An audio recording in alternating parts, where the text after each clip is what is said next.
Picture a night so dark it feels like the world is holding its breath, a night where secrets claw their way to the surface, desperate to be heard. The rain is relentless, hammering the pavement like a judge's gavel, each drop a cold, sharp reminder of the choices I can't undo. My name is Alex Carver, and I'm standing in a Chicago alley, under a streetlight that flickers like my conscience, confessing the most wicked thing I've ever done, a sin so heavy it's carved a hole in my soul, a void that grows with every passing year. You might hate me by the end of this, and I wouldn't blame you.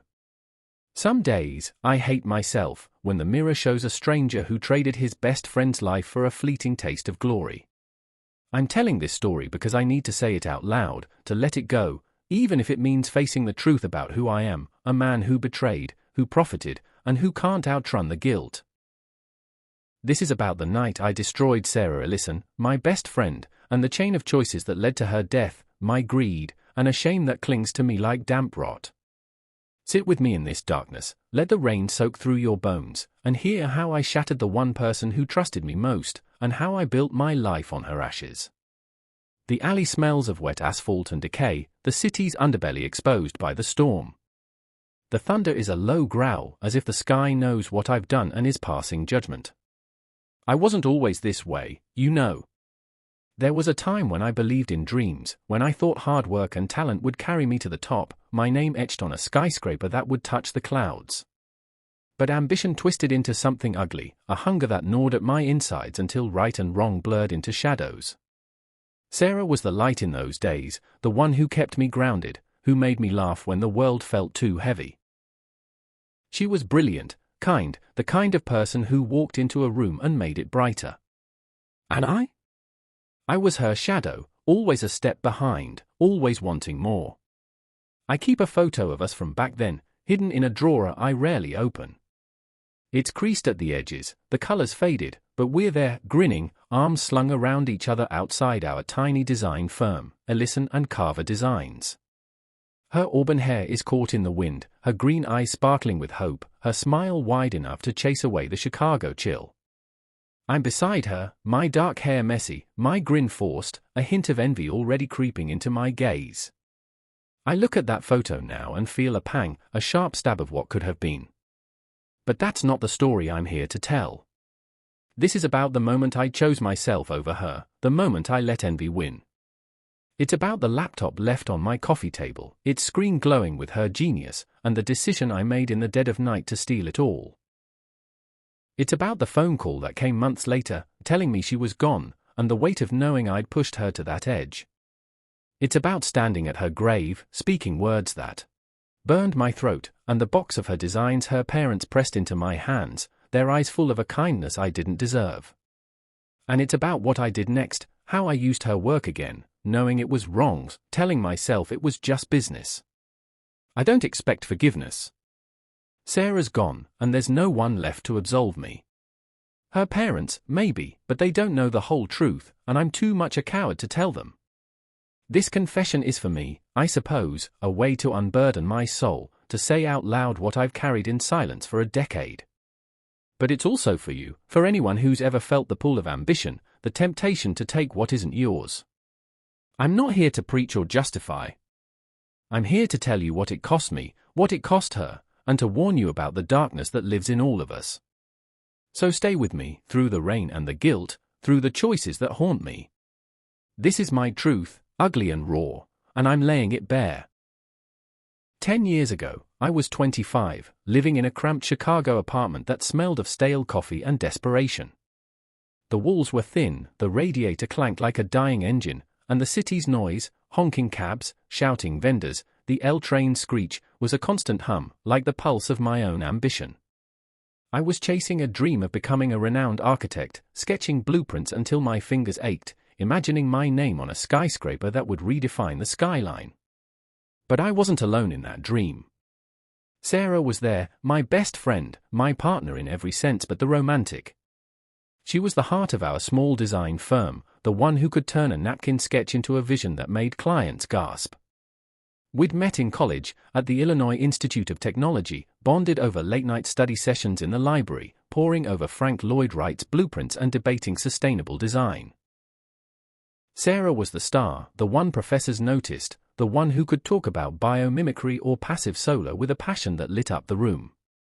Her laugh was infectious, her mind sharp, her sketches fluid and bold, like she was channeling the city's energy onto paper. I was good, don't get me wrong, my designs were solid, my work ethic relentless, but next to her, I was just adequate. I'd watch her present to a room, her hands moving like a conductor's, her voice steady and warm, and I'd feel a mix of pride and resentment. She was my best friend, but she was also my rival, and that tension simmered beneath our laughter. After graduation, we pooled our meager savings and started Ellison and Carver Designs, renting a showbox office in Logan Square with peeling paint and a single window that overlooked a dumpster. We were young, broke, and fearless, fueled by cheap coffee and big dreams. We spent countless nights in my apartment, our laptops glowing, blueprints spread across a wobbly IKEA table, empty pizza boxes piled in the corner. The air was thick with the scent of ink and possibility. "This is it, Alex," Sarah would say, her eyes bright, as she traced a line on her latest design. "This skyscraper, it's going to change everything." It was her masterpiece, an eco-friendly tower that balanced beauty and function, a structure that could redefine urban sustainability. The design was elegant yet practical, with a lattice of solar panels woven into its facade, green terraces spiraling up its sides, and a rainwater collection system that doubled as a sculptural element.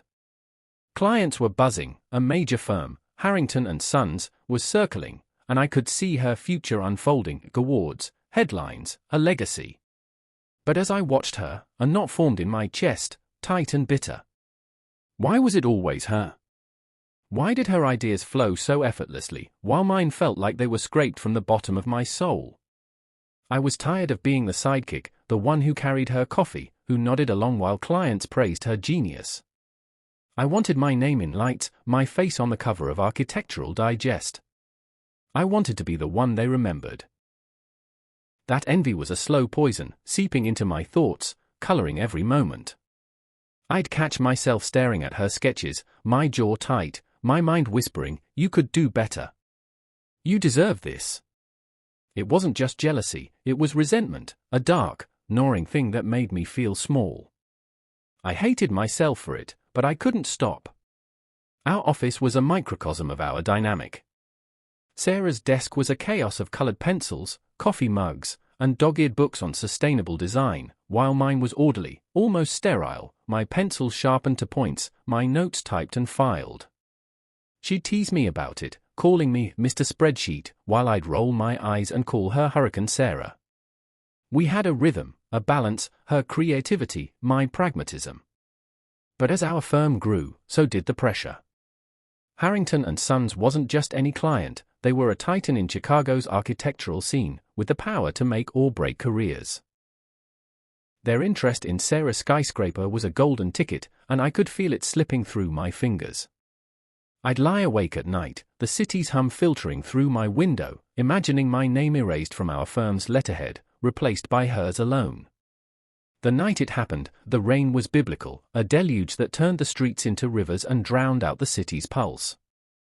Sarah had been working late at my apartment, her laptop humming on the coffee table, her latest design, the finalized version of that skyscraper, open on the screen.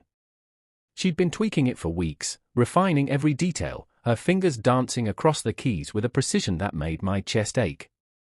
"This is the one, Alex," she'd said, her voice tired but alive. "Harrington's going to love it." She'd stepped out to grab food from the diner down the street, leaving her laptop behind, its screen glowing in the dim light. She trusted me, left her work unguarded, an unlocked door to her soul. I sat on the couch, the rain drumming against the windows, the room lit only by the laptop's sickly blue glow. My heart pounded so loud I thought it might wake the neighbors. The apartment felt smaller, the air heavy with the weight of what I was considering. My conscience screamed, a shrill voice begging me to close the laptop, to walk away. But another voice, colder, sharper, whispered, "This is your moment. Take it." I'd been nursing that resentment for months, watching her shine while I faded into the background. I was tired of being second best, tired of clapping for her victories while my own dreams gathered dust. Her design was perfect, a ticket to the top, and I wanted it. I wanted it so badly I could taste it, a metallic tang on my tongue. The act was cold, calculated, and unforgivable. I opened a USB drive, my hands trembling so badly I nearly dropped it. The laptop's fan word, a soft accusation in the silence. I copied her files, every sketch, every note, every piece of her soul she'd poured into that design. My fingers hovered over the keyboard, sweat beading on my forehead, as I erased her name from the metadata and typed my own, Alexander Carver. Each keystroke felt like a betrayal, a knife twisted deeper into our friendship. I told myself lies to keep going, she'll get another chance. She's young. She doesn't need this as much as I do. But I knew the truth. I was stealing her future, her dream, her everything. When I hit send, emailing the design to Harrington & Sons as my own, the room seemed to darken, the shadows stretching like fingers across the walls. I sat back, my breath shallow, the laptop's glow casting my face in a ghostly light. I'd done it. There was no going back. Sarah returned 20 minutes later, her hair damp, a greasy paper bag from the diner in her hand. "Got your usual," she said, tossing me a burger, her smile tired but warm. I forced a grin, my stomach churning, the USB drive burning a hole in my pocket. She didn't notice the laptop, didn't suspect the theft. We ate in silence, the rain a steady roar outside, her presence a reminder of what I'd just destroyed. I wanted to confess, to fall to my knees and beg her forgiveness, but the words stuck in my throat, choked by my own cowardice. I'd crossed a line, and there was no path back to the person I'd been. The next morning, the phone rang. It was Harrington & Sons, their voice bright with excitement. "Alex, this design, it's revolutionary. We want you on this project. This could be your big break." I listened, my mouth dry, my heart a traitor that raced with both thrill and dread. I said yes, the word tasting like ash. I'd built my future on her ruin, and the weight of it settled into my bones. I avoided Sarah's calls that day, her texts, her knocks at my door. "Hey, you okay?" her messages read. "Harrington just called me, something about a mix-up. Call me back." I couldn't face her, couldn't hear the confusion in her voice turn to betrayal. I told myself I'd explain later, that I'd make it right somehow. But deep down, I knew I'd burned that bridge. The fallout was like watching a storm destroy everything in its path, leaving nothing but wreckage and silence. It started with a headline, bold and merciless, "Young architect's skyscraper design set to redefine Chicago's skyline." My name was in that headline, my photo, my false smile plastered across the Tribune's front page. I'd gone to the press conference, stood on a stage under blinding lights, shaking hands with executives who called me a visionary. The room was a sea of suits and champagne flutes, the air thick with cologne and ambition.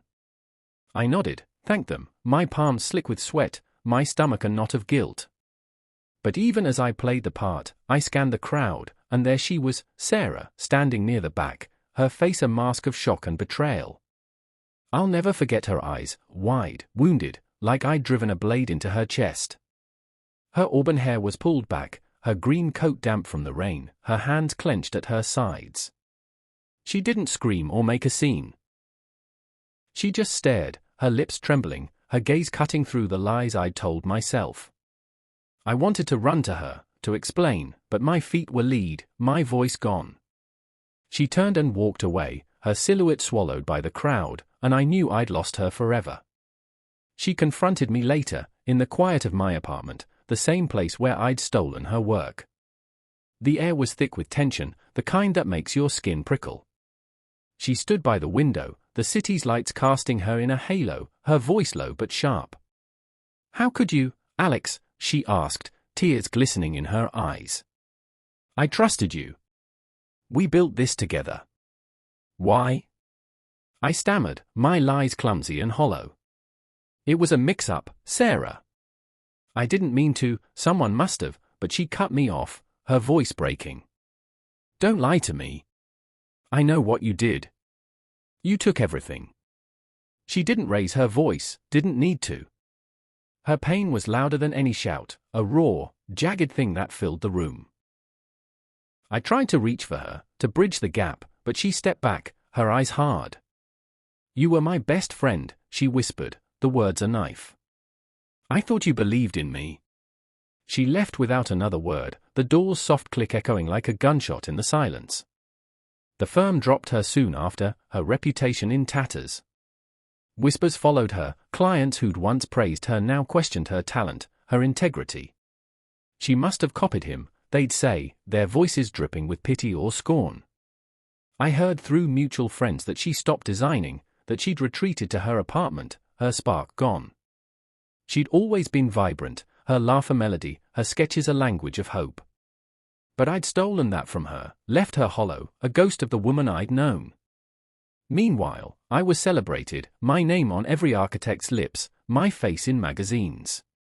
Architectural Record called me the future of sustainable design, a title that should have been hers. I'd go to galas, shake hands, laugh at jokes, but inside, I was crumbling. Every accolade felt like a lie, every smile a mask I wore to hide the truth. At night, I'd lie awake, the ceiling a canvas for Sarah's face, her voice echoing in my dreams. "Why, Alex?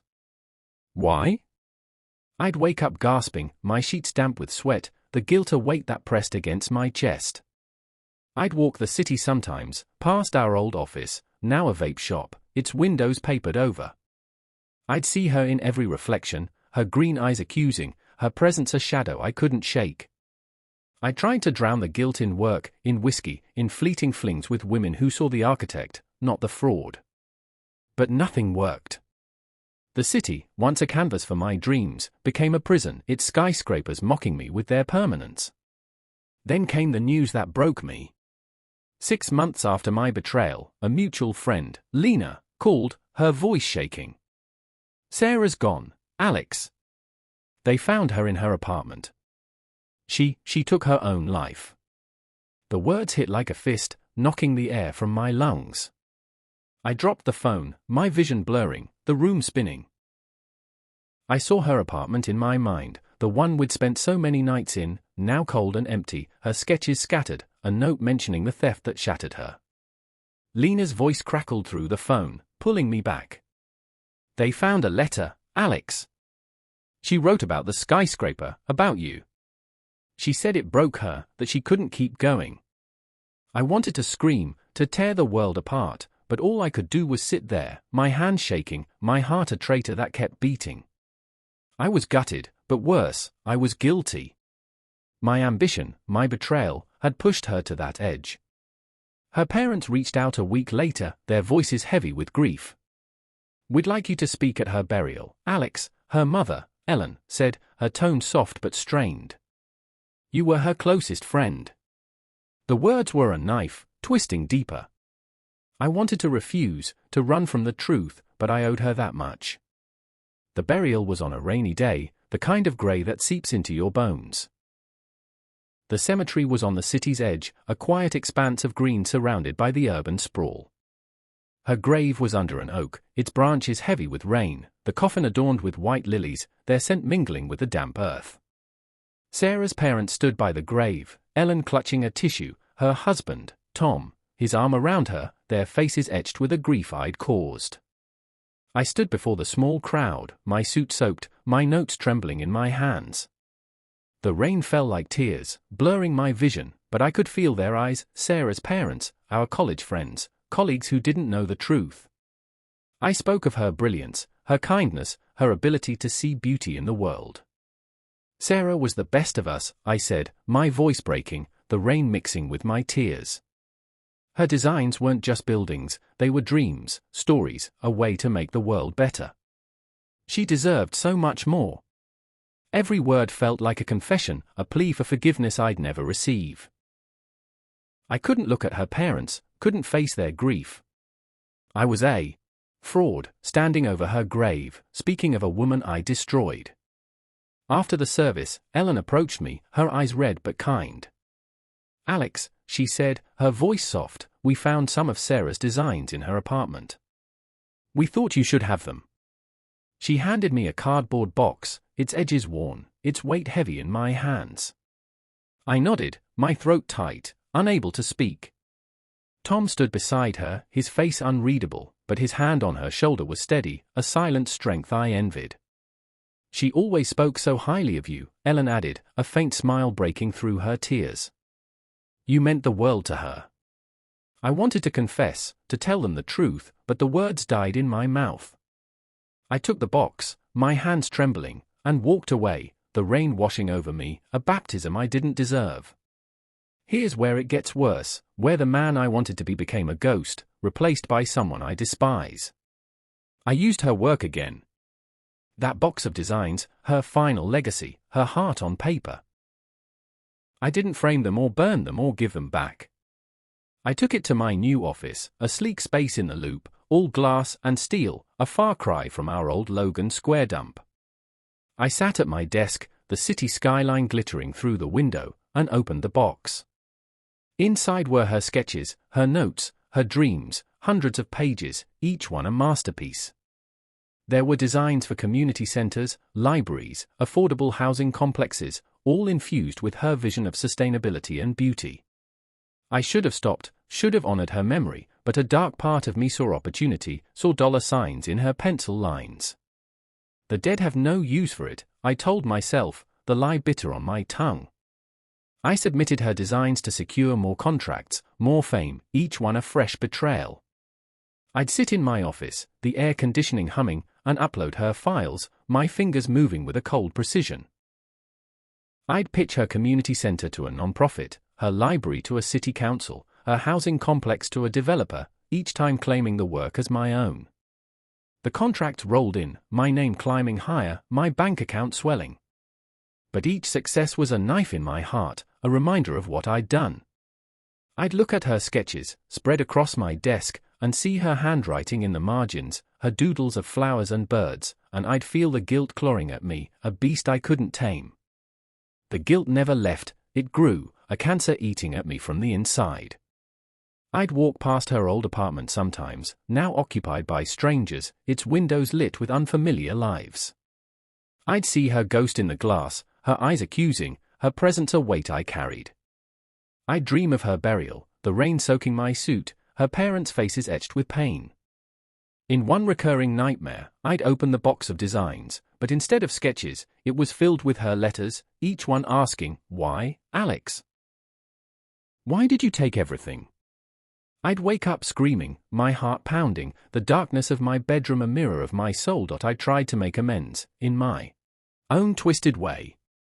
I donated some of the profits to a scholarship in Sarah's name, stood at a podium in a university auditorium, and spoke of her legacy, my voice hollow. Sarah Ellison was a visionary, I'd say, the words tasting like ash. Her work lives on in the students we support. The crowd would clap, their faces bright with admiration, but I'd see her in the back, her green eyes piercing, her silence louder than their applause. I confessed to a few colleagues, late at night over whiskey in dimly lit bars, their faces paling as I admitted the truth. "Jesus, Alex," one said, his glass frozen halfway to his mouth. "How do you live with that?" I didn't have an answer, just a shrug and another drink, the burn of the liquor a poor substitute for absolution. But it was half-hearted, a performance to ease my conscience without truly atoning. I never told her parents, never returned her designs, never stepped fully into the light. The truth is, I was too weak, too addicted to the success her work brought me. I kept her sketches, locked in a safe in my office, a temptation I hadn't fully resisted. I'd open it sometimes, late at night, and run my fingers over her drawings, her handwriting a ghost that haunted me. I told myself I'd stop, that I'd destroy them, but I never did. The safe was my Pandora's box, a repository of my shame, and I couldn't let it go. Sarah's death and my betrayal changed me, but not in the way you'd hope. I learned I was capable of monstrous things, that ambition could turn me into someone I didn't recognize. I left the big firms eventually, tired of the corporate game, and started a non-profit to mentor young architects, thinking it might balance the scales. I'd stand in a cluttered office, blueprints spread out, teaching kids who reminded me of Sarah, their eyes full of dreams. Design with purpose, I'd tell them, my voice steady but my heart heavy. Make the world better. They'd nod, their pencils flying, and I'd see her in their passion, her spark alive in their work. But even that felt like a performance, a way to wear a mask of goodness without facing the rot inside. I'm still grappling with who I am, a man who wants to be better but keeps falling short, who carries a secret that burns like a coal in his chest. This confession is my first real step, not toward redemption, but toward honesty, toward saying the truth out loud and hoping it's enough to loosen the chains. I know this story paints me as a villain, and maybe I am. My hands are stained, my soul scarred by what I did to Sarah. But I'm sharing it because I believe even the worst of us can try to change, can take a step toward something better, even if it's shaky and small. To anyone carrying a secret like mine, don't wait until it's too late. Face your guilt, speak your truth, even if it hurts. Redemption might be out of reach, but living honestly isn't.